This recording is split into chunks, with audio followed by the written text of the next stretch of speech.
Oke, selamat malam. Assalamualaikum warahmatullahi wabarakatuh. Salam sejahtera bagi kita semua. Perkenalkan, nama saya Ainus Ahmedna. Di sini saya akan mempresentasikan materi yang diberikan oleh dosen kami Pak Wasis tentang multiplexing dalam proses perkuliahan komunikasi data. Oke, pertama di sini pengertian multiplexing. Multiplexing adalah teknik penggabungan beberapa sinyal untuk dikirimkan secara bersamaan pada suatu kanal transmisi, di mana perangkat yang melakukan multiplexing tersebut disebut multiplexer atau disebut juga dengan istilah transceiver atau MUX. Dan untuk di sisi penerima gabungan, sinyal-sinyal itu akan kembali dipisahkan sesuai dengan tujuan masing-masing. Proses ini disebut dengan demultiplexing. Receiver atau perangkat yang melakukan demultiplexing disebut dengan demultiplexer atau disebut juga dengan istilah demux. Teman-teman, di sini tujuan multiplexing itu meningkatkan efisiensi penggunaan bandwidth atau kapasitas saluran transmisi dengan cara berbagi akses bersama. Apa yang dimaksud multiplexing dan demultiplexing? Multiplexing merupakan sebuah proses di mana protokol pada sebuah layar dapat melakukan proses encapsulation terhadap paket data dari beberapa buah protokol di layar atas secara bersamaan dalam satu waktu. Demultiplexing merupakan sebuah proses di mana protokol melakukan proses pembukaan, bungkusan atau decapsulation, mengantarkan paket ke beberapa buah protokol di layar atas. Proses multiplexing dan demultiplexing dilakukan oleh komputer pengirim atau source dengan komputer tujuan atau destination. Teman-teman, di sini ada gambar dari multiplexing sendiri. Nah, di sini teman-teman kita dapat lihat ada N input dan N output. Teman-teman, di sini yang N input itu dia berasal dari banyaknya input yang masuk, namun dia mengeluarkan hanya satu jalur.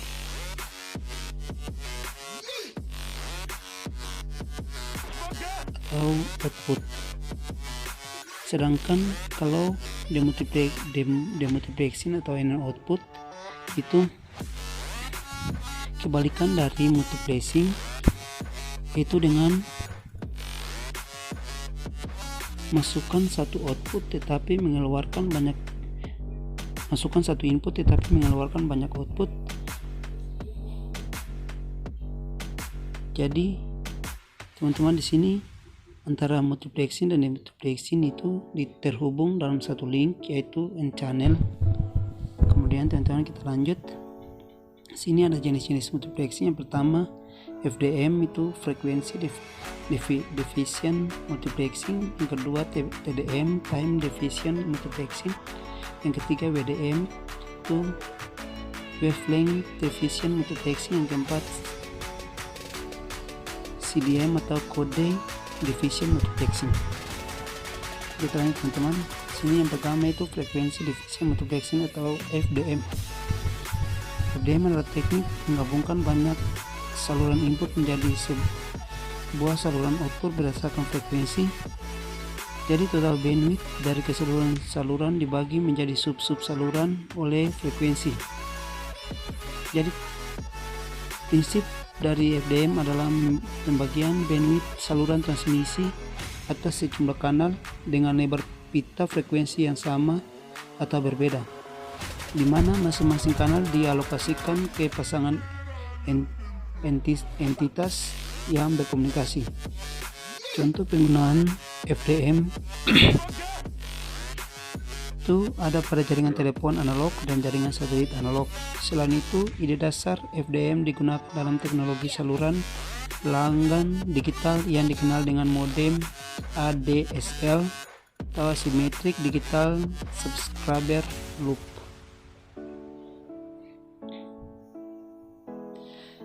Oke, di sini FDM digunakan bila media transmisi yang digunakan melebihi bandwidth yang diperlukan dari sinyal-sinyal yang ditransmisikan. Kemudian sejumlah sinyal dimodulasi ke frekuensi pembawa yang berbeda-beda. Kemudian frekuensi pembawa berlainan atau terpisah, di mana bandwidth sinyal tidak overloop atau band. Contohnya itu pada broadcast radio dan TV. Berikut sinyal campuran yang ditransmisikan sepanjang media berupa analog.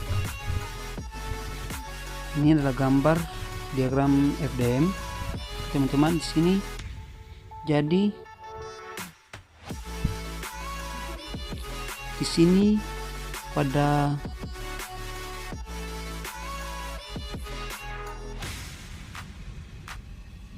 frekuensi itu ada sumbu atau titik-titik di mana dilambangkan sebagai F1, F2, F3 dan F4, F5 dan F6. Dan masing-masing dari sumbu ini itu mempunyai atau menduduki pada masing-masing channel. Misalnya F1 pada channel 1, F2 pada channel 2 dan seterusnya. Oke teman-teman, di sini dapat kita lihat sendiri pada gambarnya. Oke. Teman-teman, di sini ada kelebihan dan kekurangan dari FDM. Teman-teman, di sini kelebihan itu FDM tidak sensitif terhadap perlambatan atau perkembangan keterlambatan. Teknik persamaan saluran atau channel equation yang diperlukan untuk sistem FDM tidak sekompleks seperti yang digunakan pada sistem TDM. Kekurangannya itu adanya kebutuhan untuk memfilter bandpass yang harganya relatif mahal dan rumit untuk dibangun. Penggunaan filter tersebut biasanya digunakan dalam transmitter dan receiver, penguat tenaga atau power amplifier, dan transmitter yang digunakan untuk memiliki karakteristik non-linear atau penguat linear lebih kompleks atau untuk dibuat, dan amplifikasi non-linear pengarah pada pembuatan komponen spectral out of band yang dapat mengganggu saluran FDM yang lain. Termasuk yang kedua itu time division multiplexing atau TDM. TDM yaitu terminal atau channel yang pemakaian bersama-sama kabel yang cepat dengan setiap channel membutuhkan waktu tertentu secara bergiliran. TDM menerapkan prinsip penggiliran waktu pemakaian saluran transmisi dengan mengalokasikan satu slot waktu atau time slot bagi setiap pemakai saluran atau user. Artinya bandwidth yang akan dipisahkan menjadi channel-channel kecil atau baseband berdasarkan waktunya. Salah satu permasalahan utama dari TDM ini adalah bandwidth yang dialokasikan ke sejumlah koneksi hanya dialokasikan ke koneksi tersebut, baik yang sedang digunakan maupun tidak. Dan kita lanjut. Sini ada TDM dibagi menjadi dua, yaitu yang pertama itu synchronous time division multiplexing atau STDM. Itu hubungan antara sisi pengirim dan sisi penerima dalam komunikasi data yang menerapkan teknik synchronous TDM. Kemudian yang kedua ada asynchronous time division multiplexing atau ATDM. Itu untuk mengoptimalkan penggunaan saluran dengan cara menghindari adanya slot waktu yang kosong akibat tidak adanya data atau tidak aktifnya pengguna pada saat sampling setiap input line. Maka asynchronous TDM proses sampling hanya dilakukan untuk input line yang aktif saja. Dan di sini ada gambar dari TDM, teman-teman bisa lihat sendiri. Di sini ada frekuensi, time, dan juga ada channel 1, 2, 3, 4, 5, 6 dan ulang yang 1, 2, 3 dan 4. Oke teman-teman, kita lanjut. Sini ada TDM line control, itu tidak dapat memuat header dan pasangannya. Kemudian data link control protokol ini tidak diperlukan flow control rate data pada saluran di multiplex sudah dipastikan Bila satu kanal receiver tidak dapat menerima data, kanal yang lain tetap harus membawa data tersebut. Hubungan antar sumber harus lancar dan akan meninggalkan slot yang kosong. Sini ada error control, itu error yang dideteksi dan diatasi oleh sistem kanal secara individu. Teman-teman, di sini ada data link control on TDM. Teman-teman, kita bisa lihat itu ada input 1 dan input 2 itu terhubung, namun dia menghasilkan satu jalur dan kemudian masuk ke output dan output 1 dan output 2. Teman-teman, di sini sama saja seperti gambar yang awal itu, yaitu di sini yang input 1 input 2 ini adalah multiplexing, kemudian yang output 1 sama 2 ini adalah demultiplexing. Teman-teman, di bawah ada input F1. Input 1 itu dia menggunakan satu angka, misalnya F1, F1, F1, D1, D1 dan seterusnya teman-teman. Dan input 2 menggunakan angka 2, yaitu F2, F2. Teman-teman dapat lihat sendiri. Oke teman-teman, jadi pada multiplex data stream ini itu dia menggabungkan antara input 1 dan input 2, misalnya F2, F1, kemudian D2, F1, kemudian D2, F1, kemudian D2 dan seterusnya teman-teman. Oke teman-teman, kita lanjut ke selanjutnya. Sini berikut ada framing, itu tidak terdapat tanda atau karakter SYNC dan frame TDM. Kemudian karena pada sistem komunikasi data harus mempertahankan sinkronisasi frame, kemudian dengan cara menambahkan digit framing, satu kontrol bit ditambahkan pada setiap frame TDM seperti melalui kanal, yaitu kontrol channel. Kemudian bit yang tidak teridentifikasi dipergunakan pada kontrol channel. Contohnya adalah tidak seperti membolak-balik pola bit data 010101001 pada kanal. Berikut untuk mensinkronkan receiver, membandingkan bit yang datang dari satu posisi frame dengan pola yang diinginkan. Sini ada push stuffing. Itu problem tersulit dalam merancang TDM sinkron adalah saat mensinkronkan berbagai sumber data. Berikut ada clock yang berbeda akan menyebabkan hilangnya sinkronisasi. Berikut ada data rate dari sumber yang berbeda tidak terhubung dengan jumlah rasional sederhana. Penyelesaian dari push stuffing ini itu rate data yang keluar atau tidak termasuk framing bit lebih besar dibandingkan penjumlahan rate data yang masuk. Kemudian menambahkan dummy bit ekstra atau pulsa-pulsa ke dalam setiap sinyal yang masuk sebagai clock lokal sesuai. Berikut ada stuff pulsa disisipkan pada lokasi yang tepat dalam frame dan ditunjukkan pada demultiplexer. Teman-teman, di sini ada digital carrier system, itu merupakan hierarki struktur TDM. Kemudian sistem ini digunakan di USA, Kanada, dan Jepang. Kemudian ITU T menggunakan sistem yang bersama. Kemudian di Amerika menggunakan sistem dengan format DS1 atau digital stream system. Berikut ada multiplex 24 kanal suara. Kemudian setiap frame mempunyai 8 bit per kanal ditambah 1 framing bit, sehingga mempunyai total 193 bit per frame. Teman-teman, ini keuntungan dari sistem TDM itu: yang pertama, sistem TDM tidak memerlukan filter-filter yang mahal dan jumlah filter yang digunakan lebih sedikit. Karena itu harga peralatan terminal sistem ini lebih murah. Yang kedua, ada kabel yang mempunyai spesifikasi rendah, misalnya kabel yang digunakan untuk frekuensi pembicara atau VF masih dapat digunakan untuk sistem TDM karena regeneratif replicating dapat menghilangkan pengaruh buruk dari noise, kecacatan, dan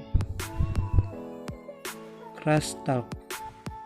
Kemudian yang ketiga itu perubahan level atau level fluktuation. Itu kanal hanya dipengaruhi oleh karakteristik peralatan terminal itu sendiri dan tidak tergantung sama sekali dari perubahan saluran. Oleh karena itu, net loss sirkuit yang diberikan oleh sistem ini rendah. Kemudian ada kekurangan dari sistem TDM itu pemborosan bandwidth. Yang kedua, user telah memiliki slot waktu yang telah ditentukan sebelumnya. Kemudian yang ketiga, multipath distortion. Yang ketiga ada wavelength division multiplexing atau WDM. Teknik multiplexing ini digunakan pada transmitter data melalui serat optik atau optical fiber, di mana sinyal yang ditransmisikan berupa sinar. Pada WDM, prinsip yang diterapkan mirip seperti pada FDM, hanya dengan cara pembedaan panjang gelombang atau sinar. Dalam teknologi komunikasi fiber optik, WDM adalah teknologi yang memultiplex banyak sinyal pembawa optik dari satu aliran fiber optik dengan menggunakan panjang gelombang atau warna dari cahaya laser untuk membawa sinyal yang berbeda. Sedangkan di VDM digunakan di pembawa radio. Ini ada keuntungan dari WDM itu yang pertama kapasitas penerimaan data yang lebih besar. Kemudian transmisi data melalui serat optik dapat berjalan dengan kecepatan 2,5 sampai 10 Gbps atau second, lebih cepat dari media transmisi lainnya. Kerugian dari WDM adalah membutuhkan biaya mahal untuk pemasangan dan perawatannya. Kemudian yang terakhir itu atau yang keempat ada kode division multiplexing atau CDM. Itu dirancang untuk menanggulangi kelemahan-kelemahan yang dimiliki oleh teknik multiplexing sebelumnya, yakni TDM dan FDM. Contoh aplikasinya pada saat ini adalah jaringan komunikasi seluler CDMA. Prinsip kerja dari CDM adalah sebagai berikut. 1.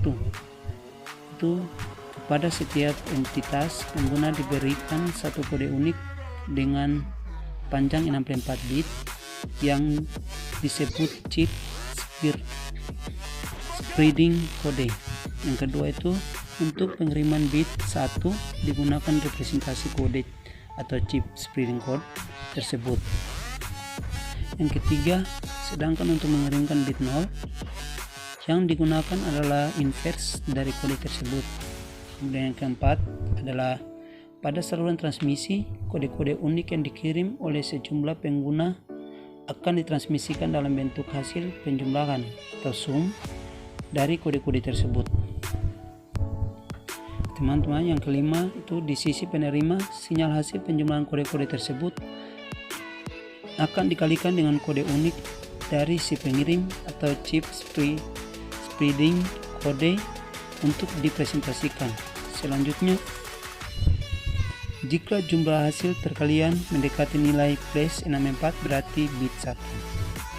Teman-teman, jadi ketika nilai dari hasil jumlah itu plus 64 berarti jumlah bitnya itu 1. Kemudian selanjutnya kode division multiplexing atau CDM dirancang untuk menanggulangi kelemahan-kelemahan yang dimiliki oleh teknik multiplexing sebelumnya, yaitu TDM dan FDM. Ini ada kelebihan dari CDM, itu yang pertama ketahanannya terhadap interferensi narrowband. Kemudian yang kedua low probability of intercept. Kemudian yang ketiga, jika diaplikasikan dengan sistem komunikasi bergerak, mempunyai kelebihan yang dapat meningkatkan kualitas suara, memperbaiki karakteristik cakupan yang dapat menurunkan jumlah sel. Yang keempat, itu lebih tahan terhadap multipath memerlukan daya pancar yang lebih rendah, memperbaiki karakteristik cakupan yang dapat menurunkan jumlah sel. Kemudian ada kekurangan dari CDM itu yang pertama, sebuah penerima harus mengetahui kode sehingga berguna untuk memisahkan sinyal dari seluruh sinyal dan kebisingan background noise. Kemudian kedua, sebuah penerima harus tepat disinkronkan dengan pemancar untuk menerapkan decoding dengan benar. Yang ketiga, semua sinyal yang diterima oleh penerima harus memiliki kekuatan yang sama. Jika tidak, beberapa sinyal akan dibuang. Yang keempat itu kerumitan terutama pada teknologi wireless. Oke teman-teman, mungkin itu adalah presentasi singkat yang saya bawakan. Kurang lebihnya saya mohon maaf. Sekian dan terima kasih.